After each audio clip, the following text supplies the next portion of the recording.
Are you struggling with teaching your students the correct pronunciation of new vocabulary? This can help you. And in case you don't know what this is a teacher's best friend, aka a flashcard. And flashcards are not only a powerful way of teaching vocabulary to your students of low levels, but it is also key in teaching pronunciation. Now, to say that you have successfully taught a new word to your students, they must be able to remember it, be able to pronounce it correctly, including correct intonation, beginning and ending sounds, and be able to identify it when they hear it. How? Let me show you. Oh, and by the way, stick to the end of the video where I'm going to show you a super cool tip for all you teachers out there. So, one of the biggest mistakes I see most teachers make when teaching pronunciation is saying the word and asking the students to repeat right away.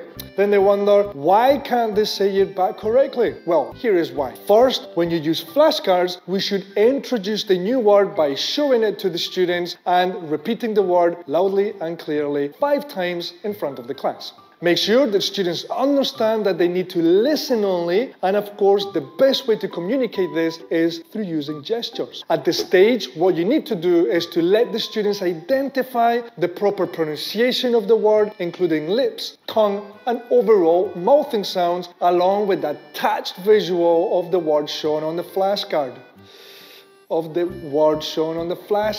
So, next, after you have already said the word loudly and clearly 5 times without your students repeating, it's time for the choral drill. This is when you say the word on the flashcard and then get the class to repeat after you all together, like a lovely and noisy children's choir.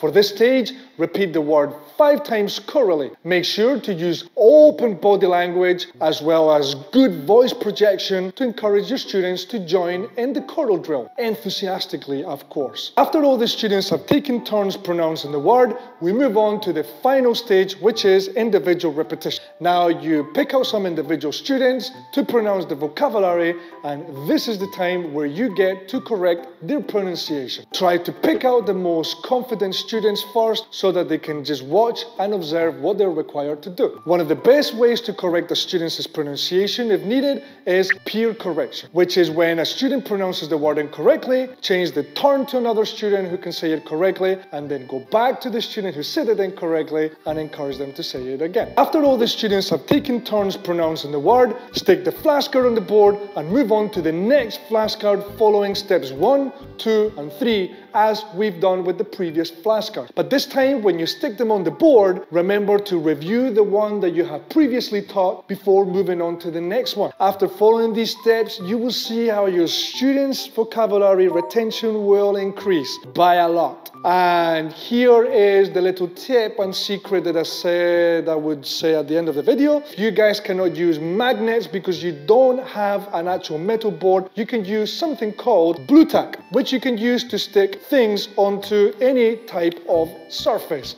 When you're done, you just simply collect it and you can use it again. Full disclosure, this video is not sponsored by Blue Tack. Okay guys, so this is how to use flashcards correctly with your students. And if you need ideas on how to help them practice the vocabulary after you have taught it, click here. And to keep updated with more teaching tips, click here. Thank you very much for watching and see you in the next one. Adrian Rogers from the Teacher Trainers, signing out.